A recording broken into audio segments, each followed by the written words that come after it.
baby. We gotta win this one. Out the jump, let's go. Let's go, man, let's go. Here we go. This is about to be a lit day today. Hey, let's get back to our swagger, come on. All of them get the dough down. They get the dough down. Okay, meet at the quarterback. Happy holidays and welcome inside the TCO studios. This is the Audible, courtesy of 3M. I'm Gabe Henderson, that's Tatum Everett. And today we got the special privilege of being joined by Vikings linebackers, two of our favorites, Mr. Troy Dye, Mr. Brian Asamoah. And fellas, I say this every week, but thank you guys. Thank you for joining us today. I believe the last two Saturday games was the first time since 1974 that we've had consecutive Saturday games in franchise history. Of course we won, but I feel like this past Saturday's game was the one that everyone had circled because the next day was Christmas. Yeah.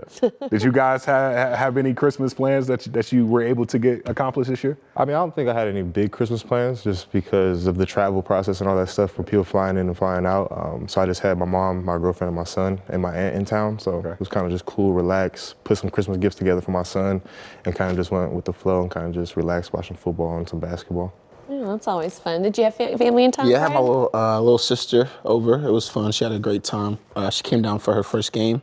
Oh, wow. Oh, cool. What did she think of the atmosphere? Oh, she loved it. She couldn't stop talking about it. I was like, I kind of getting tired of it. I was like, all right, now, come on. But it was fun spending time with her. And then, I mean, probably the biggest thing for me was having to buy gifts for my big family. So clearly you're still not over the whiteout. Brian, you got on a white toboggan, right. a white hoodie. But the experience though, like, was that your first ever whiteout? Yeah. for me, personally. I've been around like several. It was like college all over again. Yeah. You know, the whiteout, we'll have like a whiteout, we'll have a white and red out. Like, just felt like college all over again. And the atmosphere was electric, as you guys were there to see. Yeah, that was pretty cool. How is it though, you said you have a big family, how do you keep track of everything when you're buying presents and stuff? So I have in my notes, like I have like my parents section, my siblings, my nieces and nephews, which kind of makes it easy. I'm pretty much organized for itself, so it's smooth. Troy, I'm not even gonna ask you. I know you got like 5 brothers and a sister. It's too many to count. So to be honest, I didn't get anybody any Christmas gifts this year, if I'm gonna be honest with you guys. My girlfriend did most of the stuff for my peoples, and I kind of just was going with the flow. I'm not a big Christmas guy. Sounds a little grinchy, but You good. To each his own. you know what I'm saying? I give people gifts all throughout the year, so Nice. one day is not Love the big thing. One day shouldn't define what gift I should give you. But the gift that Vikings fans want right now is for Brian Asamoah to turn over his card. 2 Truths and a Lie is a game that we start this show off with. And BA, I'm gonna have you read each sentence out loud for our radio audience. Troy, it's up to you to figure out which one is a lie, which other 2 are true. I think he's gonna get this. You think so? Pretty well. Yeah, he knows me pretty well. So, all right, the first one is I took a year off from the game of football at the age of 10 and moved to another country. The second one is I currently have a French bulldog named Chrome. And the third one is I was the 3rd overall linebacker selected in the 2022 NFL draft behind my college roommate, Nick Bonito. Which one's the lie? The lie is the last one, right? Because you went to Africa when you was 10. Yeah. And then you do have a dog named Chrome. Follow Chrome on Instagram. What's the handle? yeah. What's the handle? Yeah, I don't know. Chrome Asamoah, I think. Chrome Yeah, Asamoah. it is. Yeah. So I'm going to say the third one's the lie. And that is correct. So, That is ding, ding. correct. Yeah. Very nice. Yeah. How's Chrome reacting to his, is it his first winter? No, this is not his first. So I had him in Oklahoma, and he had lots of fun in the Did snow. he have some snow up there? But this one is kind of special because like when he's going outside, like because he's so small, so he's getting captured in the snow. And it's kind of crazy. No. Yeah, but no, he's Get having lost. a good time. But he is super small, and I mean the snow is getting him right now. If you haven't checked out Purple Pups on Vikings.com by Lindsey Young right now, you should check that out. She did a story on Brian Asamoah's dog Chrome.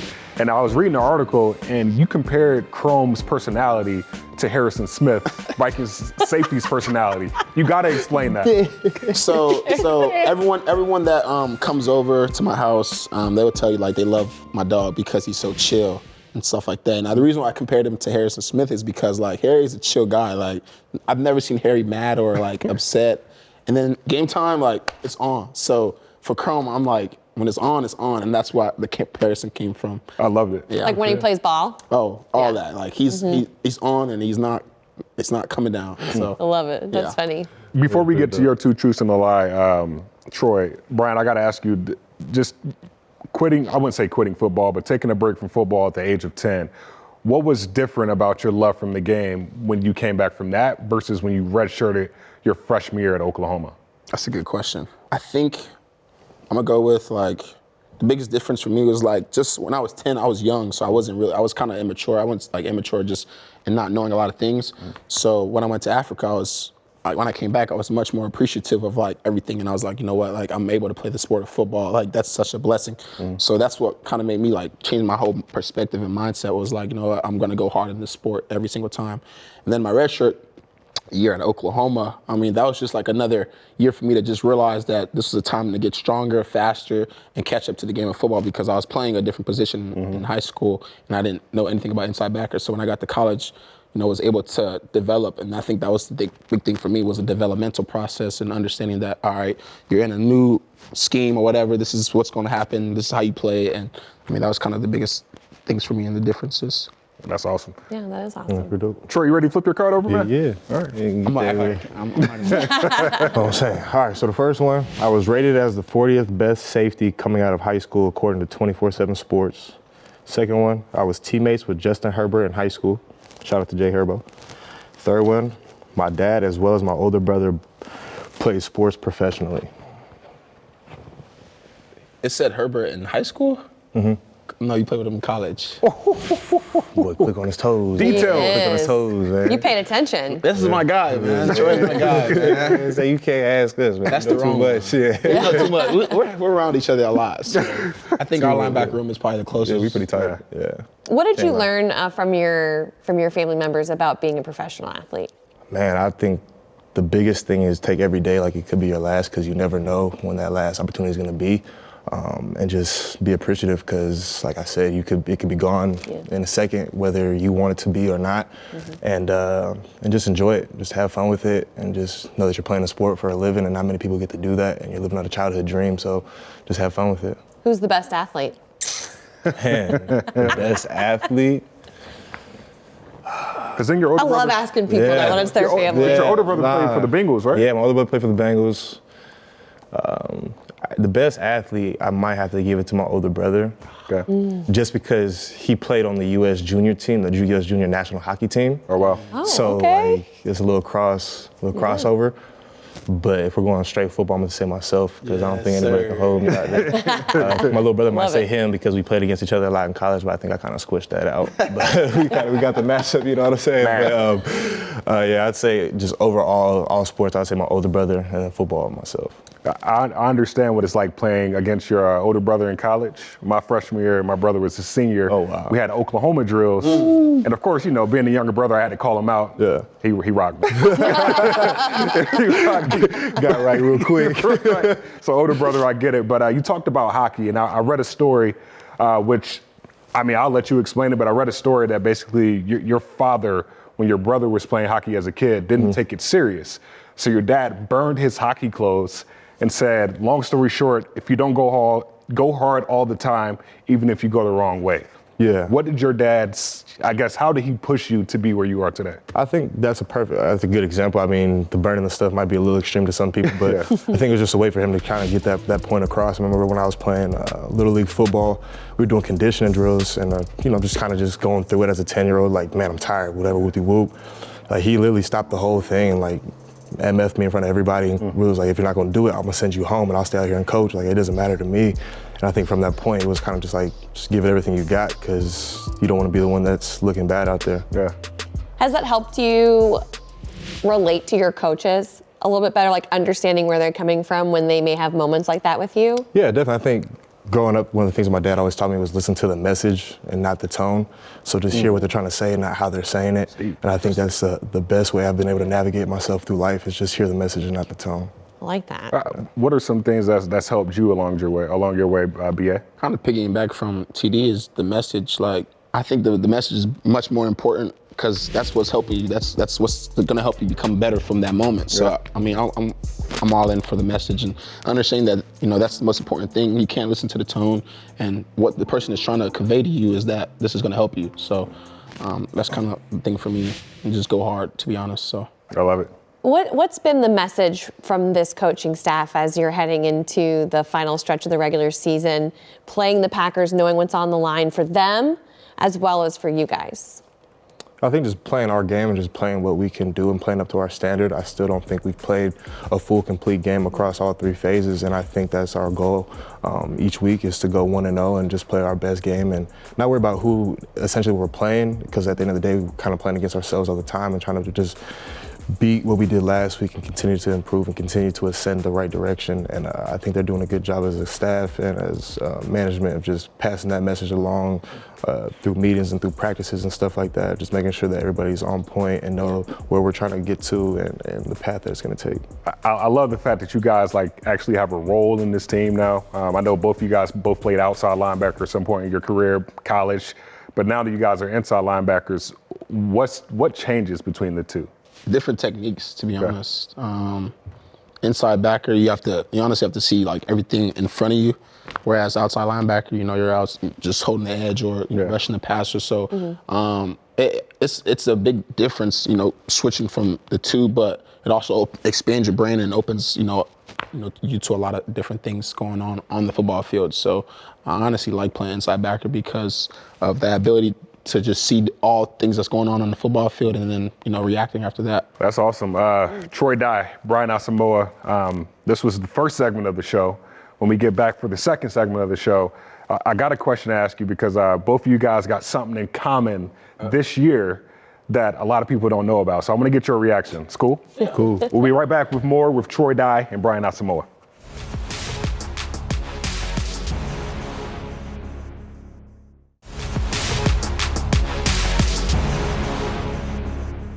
We are back. This is the Audible, the last Audible of 2022. And we got Brian Asamoah, Troy Dye. I'm Gabe, that's Tatum. And right before the break, we were talking about when is the perfect time to take your Christmas tree down and your lights off your house? Explain, debate, please. Christmas tree has got to be the 26th. I'll give you to the 31st. Okay. Just because if you want to be festive. Yeah, because right now this whole the set studio, like if you want to be festive, you know what I'm saying? We'll keep you guys until January. Outside Christmas lights, in my opinion, you can keep up year round. I mean, if you just, because it takes a lot of work to put them up sometimes, and taking them down is a little tedious, and especially out here in the cold. Yeah. If they go up in 12 degrees, they staying up full year. However, before we went back into this show, you had a very strong opinion about when trees go up. Oh yeah, trees go up after Thanksgiving for sure, not before Thanksgiving. It's got to wait. Brian's over here like, I've had my tree up all year. No, I'm teasing. Well, one of our producers, Paige Yeager, she says she starts November 1st. That's when she puts the tree up. And then it goes until right January. after Halloween. Yeah. It's just a quick swap out. That's actually pretty quick, actually. Right after Halloween, trees up. Like we just forget about Thanksgiving. I guess so. Hey, well, a happy house is a happy person, and whatever it takes. And a lot of Vikings fans are happy because, Troy, you were the last linebacker to get a fumble recovery before this past Saturday when Brian Asamoah got his. Hey. And congratulations to the both of you, VA.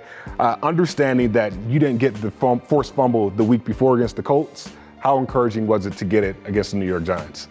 For me, it's always the mindset is like, all right, next play. And, after what happened or what occurred 2 weeks ago, in our building, we knew that we had got robbed or whatever. But at that moment, though, it's, all right, how are we going to bounce back from this? And in my mind, I had wrote on my sheet of paper, like, all right, go make the next play. And I was just fortunate enough to be in that position to go out there and, do what I did or do what I had done. And, but, it was an amazing feeling, man. Happy I was able to contribute to the team and help us win. Nice. Yeah, your snaps have increased a lot over the last 3 weeks. What have coaches been telling you about being more involved? Just try to be more consistent. Consistency is the key in this league. So, every day I go out there is, how can I get better at this one rep and, continue that every single day. And, after that, everything's going to fall for itself. So just continue to put the eggs in the basket and hoping everything goes well. So it's always good to hear coaches talking about players. And a quote that I won't, quote it word for word, but Kevin O'Connell basically praised Eric Kendricks and Jordan Hicks for the development for both of you guys. How have they been developmental in your career thus far, including this year? I think both of them have had a huge impact on my career and development this far. I think Eric more than Jordan, just because Jordan is new this year. And the last 2 years, me and Eric were in the same situation. BA and Eric sit right next to each other in the meeting room and kind of walk through it. And he gives you those little tidbits and those little ins and outs because, I mean, this is year 8 for him. And when you're out there and you see different concepts and different routes and different things that you can only learn being on the field is a big attribute to have in the room and kind of pass down that knowledge. And I think the older guys that we do have in the room are not like most places where they do want to help all the younger guys and they want to see everybody thrive and they want to see everybody get better on a week-to-week basis. And I think a lot of that just comes from within themselves, and they're not insecure about their way of playing the game or their ability. So they love to spread knowledge and give back to the game and give everything to us and just pour into what we do out there. And I think it's a big contributor to the way that myself and Brian have gone out there and played on the field. Definitely. How would you describe a meeting in the inside linebackers room? Because I have a feeling things get a little weird. We've had Coach Greg Mineski on. We've had Mineski and we've had Coach Mike Smith on as a pair. That's crazy. It was a great show. That's great show. So how would you describe an inside linebackers meeting? Energetic. BA. Yeah. Energetic. I love our room because we're just so connected from like our coach to the players. Like we have so much fun in that room, and we know what the goal is, but we have fun and understanding that we got to go out there and do our jobs. But you can have fun in the workplace, and that's what makes our jobs fun. Makes me happy to come to work every single day and compete. Along with the guys around me, but also for the guys upstairs. So. I have lots of fun, and I enjoy coming to meetings every single day.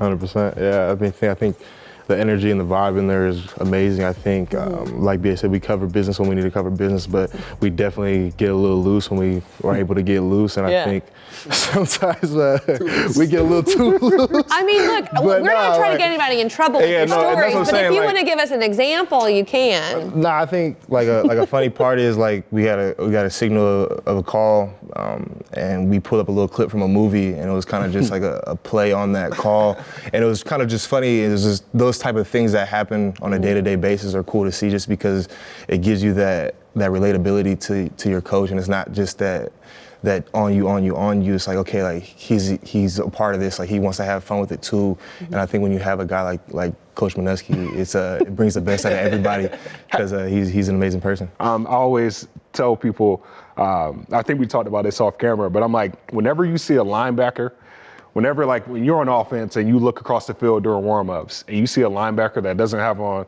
any sleeves, any gloves. Modern day linebacker, Troy Dye. He's crazy. Look at that, man. What goes behind your apparel process?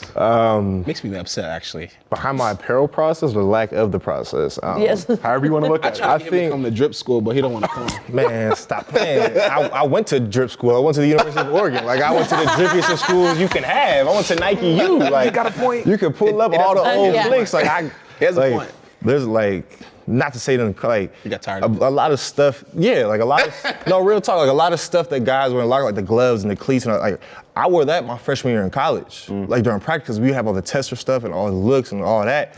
Like I've seen every look you could have. And I've never really been a big glove guy, just playing hockey as a little kid. And once I was able to take the gloves off, I never really kind of put them back on. And you struck me as a gloves off kind of guy. Yeah, so it's just how hard it is to play linebacker without no gloves. So it's crazy. It's just like, I don't know. The gloves never been a big thing of mine. And then sometimes I'll tape my wrist, sometimes I won't. I'll throw a band or a sleeve on, just depending on how I feel that game. Like if BA is giving me a lot during the week, I'll throw a little something on for him. You know what I'm saying? I'll keep him off my back for this week. But for the most part, no, there's not much that goes into it. I think I've kind of got the stamp of not wearing gloves and kind of being that nothing on type of guy in the league. So like I kind of had to stay true to what I've been. So that's one of the reasons why I don't put stuff on anymore either. Because a lot of guys that we play against are like, man, like, why don't you wear this? Like, why don't you do that? And like, some guys would be like, man, why don't your little brother wear gloves either? I'm like, Jesus Christ, like, y'all digging deep, huh? But no, I just think there's never been anything that I've been like, oh, like, this is what I want to do. Like, it's kind of just go out there and play football. Yeah, maybe you should just give him a break. I'm just kidding. Nah, trust me, you're not the only one. It's everybody. Is it really? Everybody, man. That's too funny.